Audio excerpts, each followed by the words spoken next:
मुख्यमंत्री पुष्कर सिंह धामी ने किया उत्तराखंड राज्य खेल 2024 का उद्घाटन। खिलाड़ियों के लिए नई योजनाओं का ऐलान। कहा, नई खेल नीतियों से युवाओं को मिलेगा प्रोत्साहन।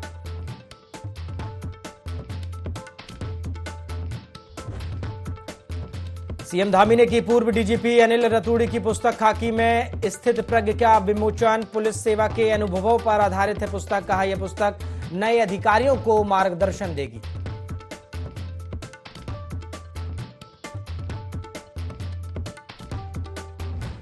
उत्तराखंड में लागू होगा सख्त दंगा विरोधी कानून। विधेयक को राज्यपाल ने दी मंजूरी। मुख्यमंत्री धामी ने कहा, शांति भंग करने वालों पर होगी कड़ी कार्रवाई।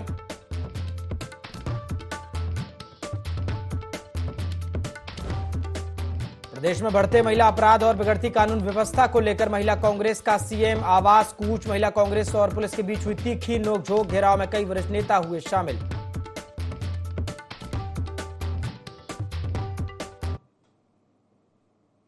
नमस्कार, IND 24 देख रहे हैं आप और मैं हूं आपके साथ प्रभात पांडे। बुलेटिन की शुरुआत खबरों के साथ करेंगे।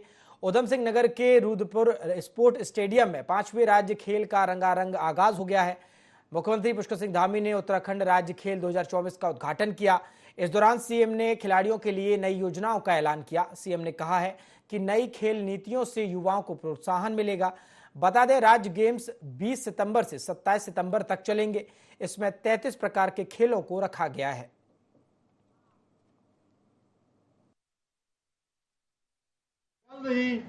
चंपावत में महिला स्पोर्ट्स कॉलेज की स्थापना का कार्य हमने तेजी से आगे बढ़ा दिया है।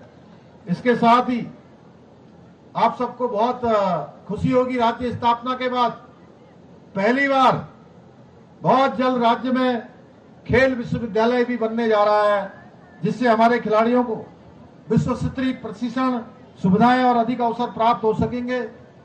भाइयों बहनों, पिछले दिनों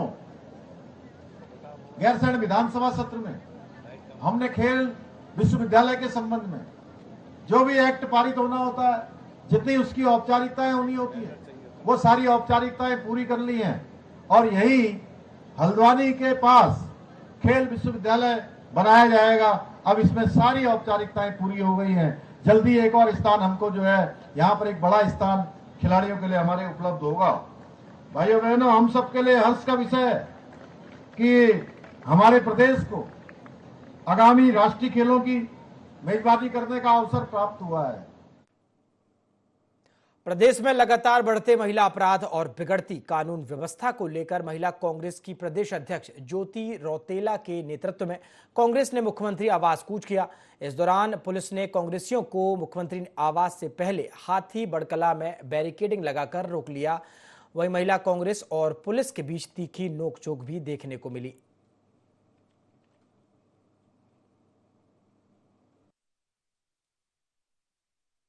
महिला सुरक्षा देने में ये सरकार बिल्कुल विफल हुई है। उनके सम्मान की रक्षा की इनको कोई परवाह नहीं है। ये बेटी पढ़ाओ बेटी बचाओ का जो इनका नारा है, ये बिल्कुल ढोंग सिद्ध हुआ है।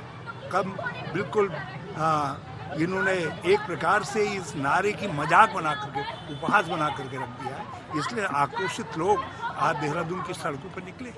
हम लोग मुख्यमंत्री आवास कूच कर रहे हैं और हमारा जो मुख्य मुद्दा है, जिस तरीके से पूरे प्रदेश में महिलाओं के ऊपर दुराचार और अत्याचार के केसेस बढ़ रहे हैं, उसके खिलाफ है। आप देखेंगे कि पिछले 2 महीने में ISBT देहरादून में गैंगरेप हुआ, हरिद्वार गैंगरेप, चंपावत गैंगरेप और चंपावत में एक बलात्कार की और घटना घटी।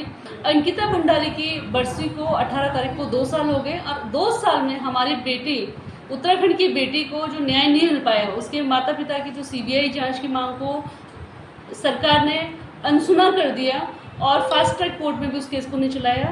वो भी हमारा मुख्य मुद्दा है। हरिद्वार के रोशनाबाद स्थित एक हेल्थ केयर सेंटर में गर्भपात के दौरान डॉक्टर की लापरवाही सामने आई है। इस घटना के बाद स्वास्थ्य विभाग ने तुरंत कार्रवाई शुरू कर दी। स्वास्थ्य विभाग के ACMO अनिल वर्मा ने बताया कि महिला की स्थिति गंभीर होने के कारणों की जांच की जा रही है। उन्होंने यह भी स्पष्ट किया कि विभाग में रोशनाबाद हेल्थ केयर सेंटर के नाम से कोई पंजीकरण नहीं है, जिससे यह अवैध प्रतीत हो रहा है। स्वास्थ्य विभाग ने इलाके में चल रहे अवैध अस्पतालों और क्लिनिकों को भी चिन्हित करना शुरू कर दिया है। जल्द ही इन पर कार्रवाई भी की जाएगी। इस लापरवाही से प्रभावित महिला का उपचार फिलहाल जारी है और स्वास्थ्य विभाग इस मामले को गंभीरता से ले रहा है।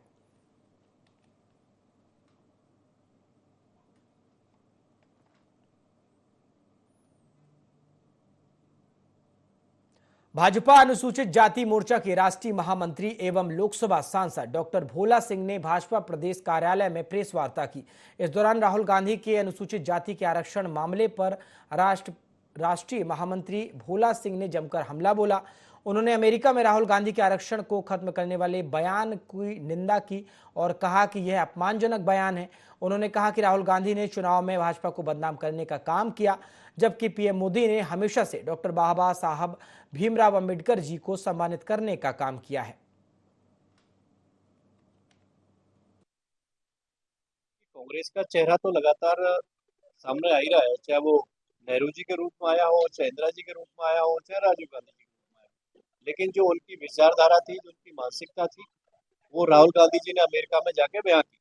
लेकिन हमको पीड़ा इस बात की है कि राहुल गांधी जी संसद में जब 18वीं लोकसभा के सांसद के रूप में शपथ लेते हैं तो संविधान को हाथ में लेके शपथ लेते हैं कि हम संविधान की रक्षा करना चाहते हैं। बीजेपी संविधान का रक्षा नहीं होने दे रही है, आरक्षण को खत्म कर रही है। लेकिन जिस भाजपा ने 10 साल में देश के हर गरीब को, चाहे वो किसी भी जाति का है, जो सबका साथ सबका विकास सबके मूल मंत्र को लेकर मोदी जी ने गरीबों के हित की योजना पहुंचाने का काम निरंतर 10 सालों में किया। मुख्यमंत्री पुष्कर सिंह धामी चंपावत दौरे पर जाएंगे, जिसके चलते आपदा प्रभावित इलाकों का सीएम हवाई सर्वेक्षण करेंगे। साथ ही राहत बचाव कार्यों को लेकर अधिकारियों के साथ बैठक भी करेंगे। मुख्यमंत्री पुष्कर सिंह धामी ने मीडिया से बात करते हुए कहा है कि आपदा में उत्तराखंड के अलग अलग स्थानों पर नुकसान हुआ है। इसको लेकर अधिकारियों से वार्ता करेंगे और जिन जगहों पर नुकसान हुआ है वहां पुनः निर्माण के साथ ही आपदा से होने वाले नुकसान को जल्द से जल्द बहाल किया जाएगा। में काफ़ी नुकसान पूरे राज्य के अंदर अलग अलग स्थानों पर हुआ है और जहाँ भी इस प्रकार का नुकसान हुआ है मैंने कोशिश की है मैं वहाँ पर पहुँचूँ। पिछले दिनों में बूढ़ा केदार क्षेत्र में, घनसाली क्षेत्र में, गुंटूर क्षेत्र में, केदार घाटी में और चमोली जनपद के सीमांत क्षेत्र में मैं स्वयं पहुँचा था। आज मैं वहाँ चंपावत भी जा रहा हूँ और वहाँ पर जाने के बाद उस सर्वेक्षण के बाद मैं वहाँ अधिकारियों से वार्ता करूँगा कि जहाँ जहाँ भी ये नुकसान हुआ है जल्दी से जल्दी वहाँ पर पुनर्निर्माण के कार्य और आपदा से होने वाला जो भी नुकसान है उसकी जल्दी से जल्दी जो है जनजीवन को पुनः बहाल किया जाए, पुनः पहले जैसी स्थिति में लाया जाए। उसके लिए हमारा आपदा प्रबंधन विभाग पहले से काम कर रहा है और मैं भी स्वयं जाकर देखूंगा और लोगों के साथ खड़ा हूँ। देहरादून के सर्वे चौक पर स्थित IRDT ऑडिटोरियम में पुस्तक विमोचन कार्यक्रम का आयोजन किया गया। कार्यक्रम में पहुंचे मुख्यमंत्री पुष्कर सिंह धामी ने पूर्व पुलिस महानिदेशक अनिल रतूड़ी की खाकी में स्थित प्रज्ञ पुस्तक का विमोचन किया। बता दें कि खाकी में स्थित प्रज्ञ पुस्तक संस्मरण और अनुभव पर आधारित है, जिसका प्रकाशन विनसर प्रकाशन की तरफ से किया गया है। वहीं कार्यक्रम में मुख्य सचिव राधा रतूड़ी और DGP अभिनव कुमार भी शामिल हुए।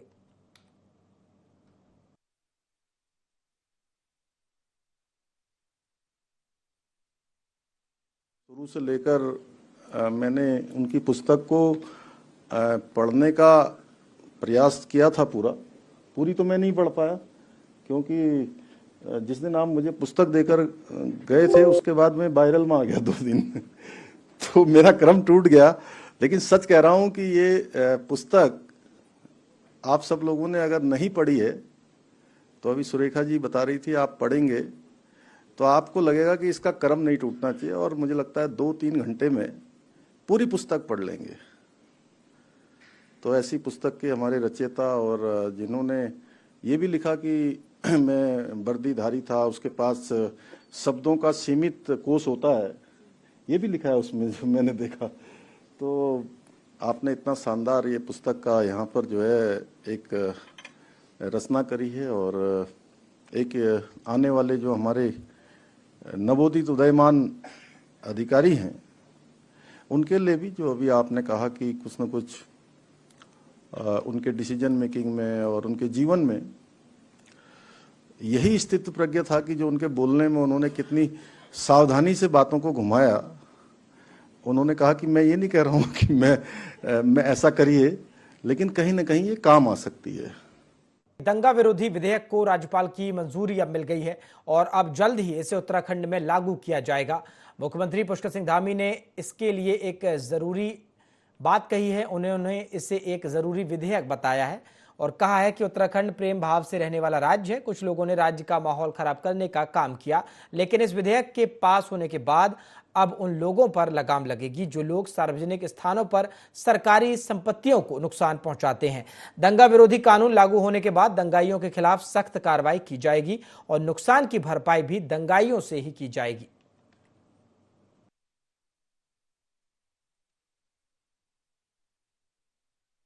उत्तराखंड राज्य बहुत ही हमारा एक मेल मिलाप से रहने वाला, प्रेम भाव से रहने वाला राज्य है। यहाँ पर दंगा है, उपद्रव है, आगजनी है, तोड़फोड़ है, इनका कोई स्थान नहीं है। कुछ एक समय पर पहले के समय में हुआ है कि कहीं पर लोगों ने इस प्रकार का प्रयास किया है, राज्य का जो माहौल है वो खराब करने का प्रयास किया है। इसलिए भविष्य में इस प्रकार की घटनाएं होना तो बहुत दूर की बात, कोई सोचे भी ना है। इसलिए दंगा रोधी कानून एक विधेयक के रूप में उसको मान्यता मिल गई है। राज्यपाल महोदय ने भी कल अपनी स्वीकृति उसमें प्रदान कर दी है और इसके लागू होने के बाद अब कभी भी कोई भी दंगा करेगा, तोड़फोड़ करेगा, आगजनी करेगा, सरकारी संपत्ति, निजी संपत्ति का नुकसान करेगा, तो उसके दंगे से होने वाले नुकसान की एक एक पाई की भरपाई उसी दंगा करने वाले से वसूल की जाएगी। और मैं समझता हूँ ये राज्य के लिए हमारे लिए ज़रूरी था और इसके बाद इस प्रकार की घटनाएं पूरी तरह से समाप्त हो जाएंगी, बंद। विकासखंड मुख्यालय से 25 किलोमीटर दूर खनसर क्षेत्र के लाटूगैर नेडी मोटर मार्ग की खस्ता हालत देख गुस्साए ग्रामीणों ने नारेबाजी करते हुए एसडीएम को सीएम धामी के नाम ज्ञापन सौंपा। गुस्साए ग्रामीणों का कहना है कि पीएमजीएसवाई के तहत ब्रीड कुल द्वारा निर्मित 4 किलोमीटर लाटूगैर और नेडी मोटर मार्ग पर घटिया निर्माण कार्य किया गया है, जिसका खामियाजा ग्रामीणों को झेलना पड़ रहा है। उन्होंने चेतावनी देते हुए कहा कि यदि 5 अक्टूबर तक कार्यदायी संस्था पर शासन प्रशासन की ओर से घटिया निर्माण को लेकर कार्रवाई नहीं की जाती तो वह आमरण अनशन धरना प्रदर्शन करने के लिए मजबूर हो जाएंगे।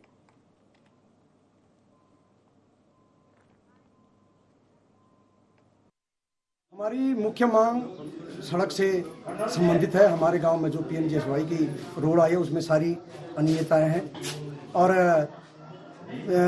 दूसरे में यहाँ पे सड़क की आप अलाइनमेंट देख सकते हैं जो कि बिल्कुल भी सड़क अलाइनमेंट पे नहीं है और हमें अभी तक किसी भी ग्रामवासी को कार्यदायी संस्था या शासन प्रशासन द्वारा मुआवजा के बारे में कुछ भी सूचित नहीं किया गया है और मैं जल्दी से जल्दी आप लोगों के माध्यम से शासन प्रशासन को अवगत कराना चाहता हूं कि हमारी मांग है हमारी सड़क की उचित रूप से निगरानी होनी चाहिए और इस पे ठोस कदम उठने चाहिए। हमारी मुख्य मांग जो है पीएमजीएसवाई के तहत स्वीकृत मोटर मार्ग नैनी जो कि वित्तीय अनियमितताओं की भेंट चढ़ गई है और वर्तमान समय में इस मोटर का मार्ग की दयनीय स्थिति है। ठेकेदार के द्वारा घटिया निर्माण कार्य किया गया है और साथ ही साथ कार्यदायी संस्था ब्रीडकुल ने इसमें इतना घटिया निर्माण कार्य किया है कि और हमारे जो पुश्तैनी रास्ते हैं ये सारे रास्ते बंद कर दिए हैं। हमारी जो पेयजल समस्याएं हैं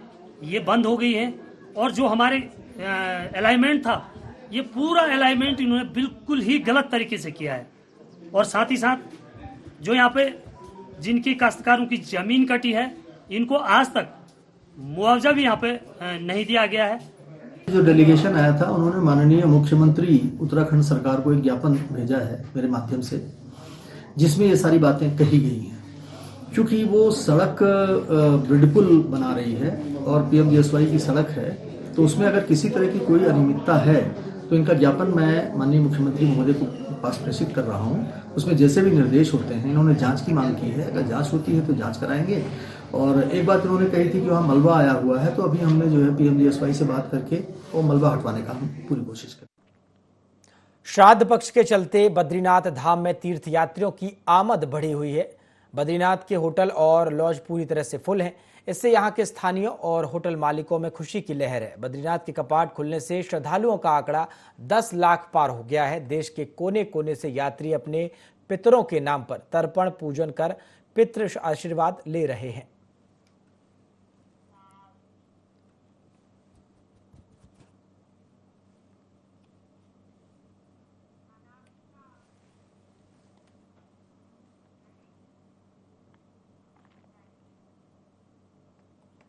उपजिलाधिकारी अनामिका सिंह ने नगरपालिका के अधिकारियों के साथ मसूरी माल रोड का निरीक्षण किया और इस दौरान उन्होंने स्वच्छता को लेकर पर्यावरण मित्रों और स्थानीय नागरिकों के साथ बातचीत की। उपजिलाधिकारी ने माल रोड पर एक दुकान में अनियमितता पाए जाने पर 50,000 रुपये का चालान किया। वहीं फड़ व्यवसायियों को व्यवस्थित करने के लिए स्थान चिन्हित करने के निर्देश अधिकारियों को दिए।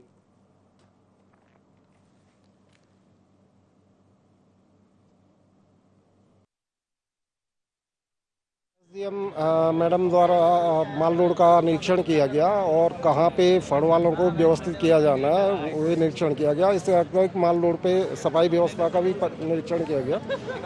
इसमें अभी एक लेंसकार्ट का शोरूम बन रहा है जिसने सारा अपना मलबा बाहर सड़क पे फेंका हुआ है, उसका 50,000 का चालान किया जा रहा है। स्वच्छता का तो स्वच्छता पखवाड़ा जो हमारा चल रहा है 2 अक्टूबर तक चलेगा और उसी के संबंध में हमारे प्रतिदिन अलग अलग वार्डों में कार्यक्रम है। आज कुल्डी में कार्यक्रम था और उसमें भी मैडम ने प्रतिभाग किया। मंगलौर के मंडावली गांव के पास गंगा नहर के किनारे अधजला शव मिला है, जिससे क्षेत्र में सनसनी फैल गई। सूचना मिलते ही पुलिस मौके पर पहुंची और शव को कब्जे में लेकर पोस्टमार्टम के लिए भेजा है। हालांकि शव की शिनाख्त नहीं हो पाई। एसपी देहात स्वप्न किशोर ने बताया कि अधजला शव मिलने की सूचना मिली थी। हर पहलुओं से मामले की जांच की जा रही है।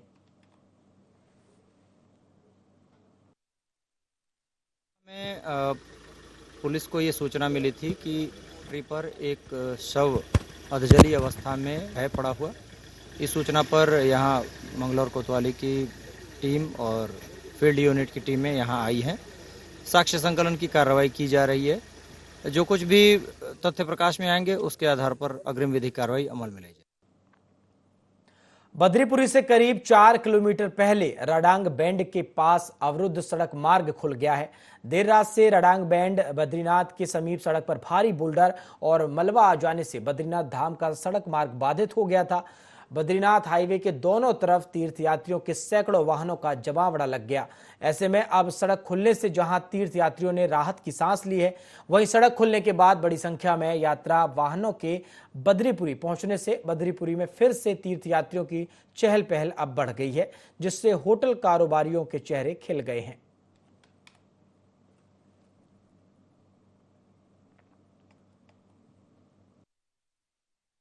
बद्रीनाथ धाम में मानसून के दिन बीतने के साथ ही सितंबर के तीसरे सप्ताह से मौसम काफ़ी खुशगवार हो चला है और यात्रियों की संख्या भी काफ़ी बढ़ गई है। इस समय काफ़ी चहल पहल यहाँ के बाज़ारों में देखी जा रही है, जिससे कि स्थानीय छोटे कारोबारी और होटल व्यवसायी आदि सभी लोग यहाँ पर काफ़ी प्रसन्न दिखाई दे रहे हैं और उम्मीद कर रहे हैं कि इसी तरह यात्रा श्री बद्री विशाल के कपाट बंद होने तक चलती रहेगी और मौसम भी ऐसे ही खुशगवार बना रहेगा, जिससे कि यात्री बद्रीनाथ धाम के दर्शनों का आनंद ले सके और आसपास के सुंदर नज़ारों का भी आनंद ले सके। खटीमा क्षेत्र के भारत नेपाल सीमा पर स्थित मेलाघाट क्षेत्र में वन महोलिया में वन परिक्षेत्र में एक व्यक्ति द्वारा अतिक्रमण कर पोल्ट्री फार्म बनाया गया, जिस पर वन विभाग ने कार्रवाई कर पोल्ट्री फार्म को ध्वस्त कर दिया। वहीं पोल्ट्री फार्म के मालिक अर्जुन का कहना है कि वन विभाग के द्वारा मात्र 2-3 दिन पहले ही उनको सूचित किया गया और उनका पोल्ट्री फार्म को नष्ट कर दिया गया। यहाँ क्षेत्र में अन्य पोल्ट्री फार्म और अतिक्रमण है, उनको छोड़कर सिर्फ उस पर ही कार्रवाई की गई है।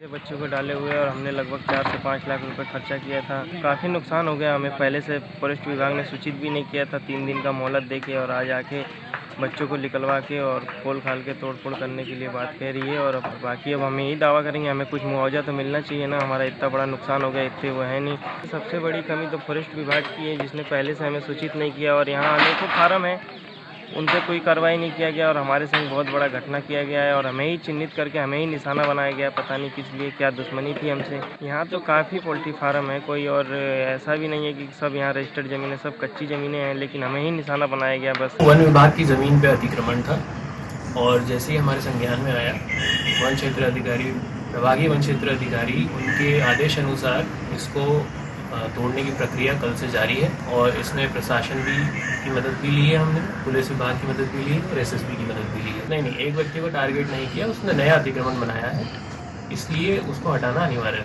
हाँ, उसमें सब मुनादी भी की गई थी, सब कुछ बताया गया था इनको इसके बावजूद भी उन्होंने कोई कार्रवाई नहीं की। वो जो बोल रहे हैं वो सही नहीं है। उनको सारी चीज़ बताई गई थी, समझाया भी गया था और समय भी दिया गया था, उचित समय दिया गया था कि उनको वहाँ से हटाया जाए। अवैध रूप से पोल्ट्री फार्म का निर्माण किया गया है जो कि फॉरेस्ट डिपार्टमेंट की लैंड है। फॉरेस्ट डिपार्टमेंट ने इनको मुनादी भी की और इनको बाकायदा विधिवत नोटिस भी इनको सर्व किया था, लेकिन इन्होंने आज तक खाली नहीं किया है। लिहाजा सब हम मौके में आए हैं, SSB आई है, फॉरेस्ट डिपार्टमेंट आया है, रेवेन्यू डिपार्टमेंट आया है और इसको आज हम अतिक्रमण को हटा रहे हैं। देखिए, जो नुकसान की बात है, नुकसान तो ऑब्वियसली होगा, लेकिन जो कंपनी जिन्होंने ये प्रोजेक्ट इनको दिया है, ये लगभग बता रहे हैं कि 5 लाख का, उनको देखना चाहिए था कि इसकी ओनरशिप क्या है। बिना ओनरशिप चेक किए सरकारी भूमि में अगर वो कोई भी कंपनी इनको ये प्रोजेक्ट देती है तो वो कंपनी की गलती मानी। कैबिनेट मंत्री गणेश जोशी ने हाथी बड़कला में भाजपा के सदस्यता अभियान के अंतर्गत घर घर जनसंपर्क कार्यक्रम में प्रतिभाग किया।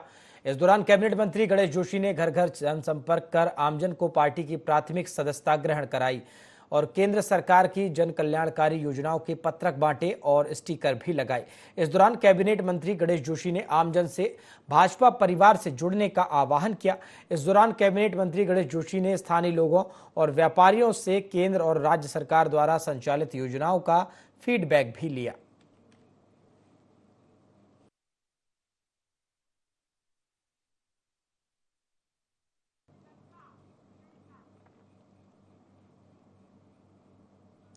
हिमालय और गंगा के संरक्षण को लेकर संतों ने नई मुहिम छेड़ते हुए इसे राष्ट्रीय एवं अंतर्राष्ट्रीय स्तर पर ले जाने की हुंकार भरी है। संतों की इस मुहिम में भाजपा विधायक किशोर उपाध्याय ने भी सहमति जताते हुए इसे आने वाले कल का भविष्य बताते हुए इसे जरूरी बताया है। अखाड़ा परिषद के पूर्व प्रवक्ता और दिगंबर अखाड़े के सचिव बाबा हठयोगी ने इसकी शुरुआत पहले नवरात्रि से किए जाने की घोषणा की। उन्होंने कहा है कि आज के समय में गंगा और हिमालय को लेकर चिंता जरूरी है, जिसके लिए पहले नवरात्रि में शुरुआत की जाएगी। संतों ने इसके लिए आर्यग कुंभ में भी अलग जगाने की बात कही है। गंगा के लिए चल रही नमामि गंगे योजना पर बोलते हुए भाजपा विधायक ने कहा है कि इस तरह की योजनाओं का जिम्मा केवल सरकारों का नहीं होता, इसके लिए आम नागरिक को भी जागरूक होना पड़ेगा, तभी इस तरह की योजनाएं कारगर साबित होंगी।